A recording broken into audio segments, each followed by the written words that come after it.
Hansel and Gretel. In a cozy little house by a whimsical forest lived a brother and sister, Hansel and Gretel. Their kind widowed father was a woodcutter, and though they didn't have much, they always had each other. One day, their father married again. Their new stepmother wasn't very nice, and sometimes grumbled about not having enough food. One cold winter night, Hansel and Gretel lay curled up in their beds. Their stomachs rumbled with hunger. They overheard their stepmother talking quietly to their father. "We don't have enough food for all of us, my love. If we don't take these children into the forest soon, we will all starve. And don't you worry, they'll manage to find a new home. They are young and growing stronger day by day, not like us." Gretel felt very sad and scared of what their stepmother was planning.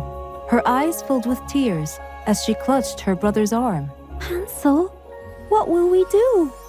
Hansel held his sister's hand tightly. "Don't worry, Gretel. We'll find our way back home. I have a plan." Hansel waited for everyone to fall asleep that night. He sneaked out and collected shiny pebbles, then slipped them into his pockets to hide them. The next day, their father and stepmother led them deep into the forest. "What a lovely day for a walk in the forest, isn't it, darling?" Hansel was smart enough to know what was going on. As they walked, he started to drop the pebbles one after the other behind him. "What are you doing, Hansel?" "I'm just leaving a little trail for us to follow." Later, their stepmother quietly slipped away, holding their father's hand. They disappeared into the forest. Hansel and Gretel got lost, but Hansel knew the pebbles would guide them back home. They followed the trail, and soon they were able to get back home. "You're back already?" But their stepmother wasn't ready to give up just yet. 3 days later, she locked the kids' bedroom door at night to prevent them from outsmarting her and planning something new. This time, Hansel couldn't collect pebbles, but he still had a plan. The next day, when they went on a hike again, he dropped breadcrumbs on their way into the woods. When they got lost again, they tried to act quickly. "Let's follow the breadcrumbs to find our way back like we did last time." As they turned to follow the trail of crumbs, they noticed that it started to disappear. "Look! The hungry birds must have eaten the breadcrumbs." Lost and scared, Hansel and Gretel wandered the forest for days. On the third day, they started smelling something sweet. They found a house made of candy. The walls were gingerbread, the roof was cake, and the windows were glistened with colorful sweets. "Look, Gretel, it's like a dream come true." The hungry children rushed to knock on the door, which was slightly open, and from inside, they were welcomed by the voice of a sweet old lady. "Come in, dear children. I have plenty of treats for you." But as soon as they entered, they felt something was suspicious. Inside, the house felt a little strange. In fact, the old lady was a wicked witch. The witch grabbed Hansel suddenly and locked him in a room. "Your brother needs to fatten up. In a week, he will soon become my dinner." Gretel was forced to clean the house, but kept secretly thinking of a way to outsmart the witch. "Don't worry, Hansel. When she takes you out thinking you're ready for her terrible plan, I'll make my move." Gretel made sure to reassure Hansel from behind the door, though deep down, nothing was clear to her yet. The next day, the witch walked into the room where she kept Hansel. "I'm hungry and I'm tired of waiting. Time to cook my special boy meal. Gretel, go prepare the oven for me." Gretel walked into the kitchen and tried to buy herself some time, desperately thinking of a way to escape. "Help! I can't open the oven door. It must be stuck." Just as the witch came closer, an idea suddenly flashed in Gretel's mind. With a burst of courage, she shoved the wicked old woman into the big oven and slammed the door shut. "Hansel, it worked!" Gretel freed Hansel, and they quickly grabbed as much treasure as they could from the witch's drawer of gold and jewels and ran back into the forest, trying to find their way home. Soon, They started to recognize some familiar surroundings and reached their house. "My children, I thought I lost you forever this time." Their father hugged them tightly, tears in his eyes. "After you disappeared, I realized how wrong I was to listen to your stepmother. I chased her away, but the house felt colder without you. I couldn't sleep. I couldn't eat. I kept hoping you would find your way back to me." Hansel and Gretel looked at their father, who now seemed smaller and sadder than they remembered. "Please forgive me. I let fear and weakness guide me, but I promise I will never let you down again." The children hugged him back, their hearts full of love. They knew that holding a grudge wouldn't help, and they didn't blame him anyway. We forgive you, Father. We're just so happy to be home. Hansel smiled and opened his satchel. "And look, we brought treasure." Hansel showed his father the gold and jewels they found. "Children, taking what isn't yours brings no joy, only guilt. We don't need that. We just need each other." The kids nodded, proud. "Then we will give the treasure to a poorer family, and we will work hard together again." Their family finally found peace and happiness, and they always looked out for each other in their cozy little house by the woods. They learned that being together was the most wonderful treasure of all.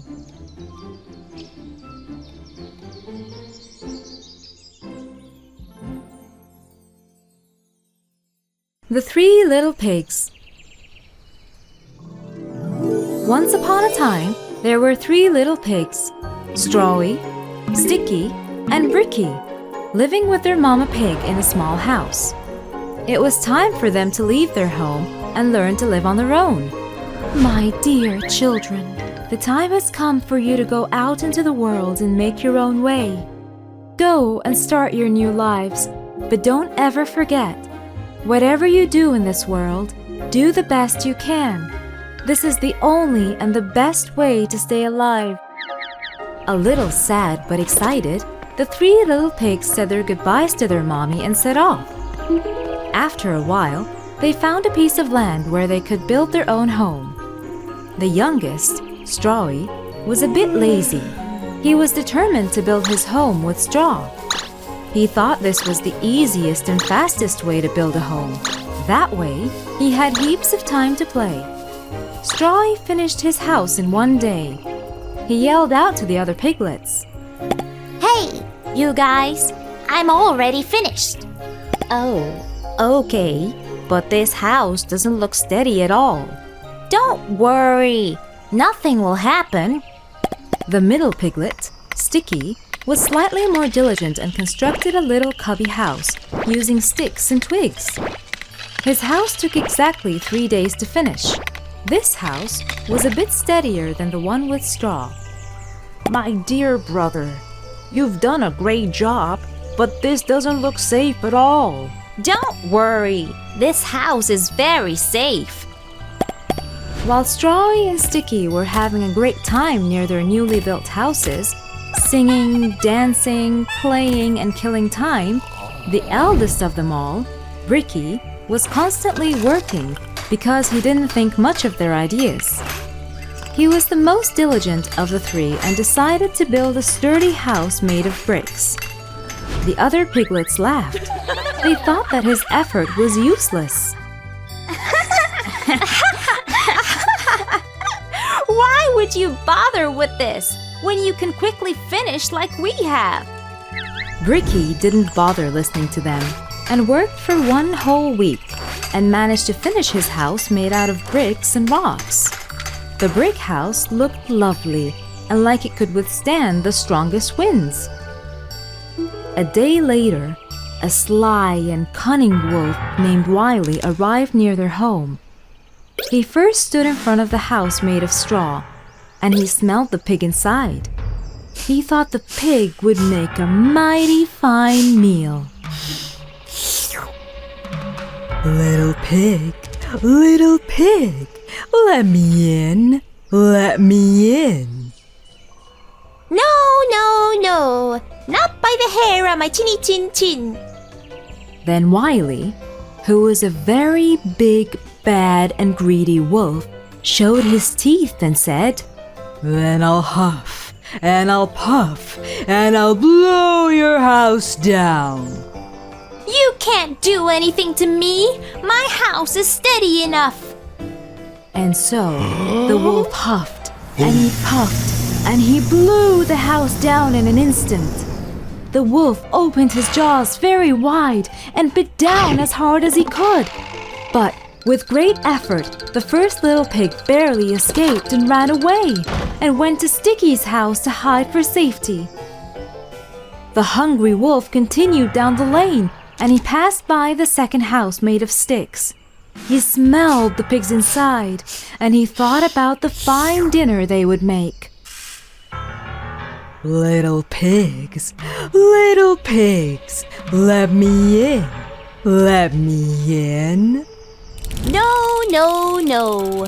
Not by the hair on my chinny chin chin. Then I'll huff, and I'll puff, and I'll blow your house down. You can't do anything to me. My house is steady enough.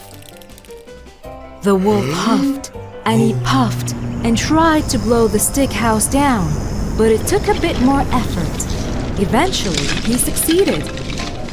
His big jaws clamped down on nothing but air, and the two pigs ran away and rushed to hide in Bricky's house, which was the sturdiest of them all. The starving wolf chased them and arrived at the third piglet's brick house, where he could smell all three of them inside. He knew that they would make a lovely feast. Little pigs, let me in, let me in. No, no, no. Not by the hair on my chinny chin chin, said the third little pig confidently. Then I'll huff, and I'll puff, and I'll blow your house down. Don't you even try, you bad wolf. You cannot come in this house. Well, he huffed, and he puffed. He puffed, and he huffed, and he huffed, huffed, and he puffed, puffed, but he could not blow the house down. At last, he was so out of breath that he couldn't huff and he couldn't puff anymore. So he stopped to rest and thought a bit. Finally, being exhausted, the wolf decided to try another way to go in. He saw the chimney up on the roof and started to climb the tree. Hearing a scrambling sound, Ricky realized that the wolf was going to climb up on the roof and come down the chimney. The piglets quickly lit up the fireplace right under the chimney and got the biggest pot they had, filled it full of water, and put it to boil on the woods. The wolf barely climbed up the chimney and threw himself in a plop. With a tremendous splash, he landed straight into the boiling bucket. Yowie! He screamed and shot back up the chimney. The last the three little pigs saw of the big bad wolf was him flying over the treetops, clutching a very sore tail. Mommy was right. Whatever we did in this world, we gave it our best. If you really work for something, it will be a success. From that day on, the two piglets were never lazy. They worked hard like their big brother and lived a happy and safe life in their strong brick houses.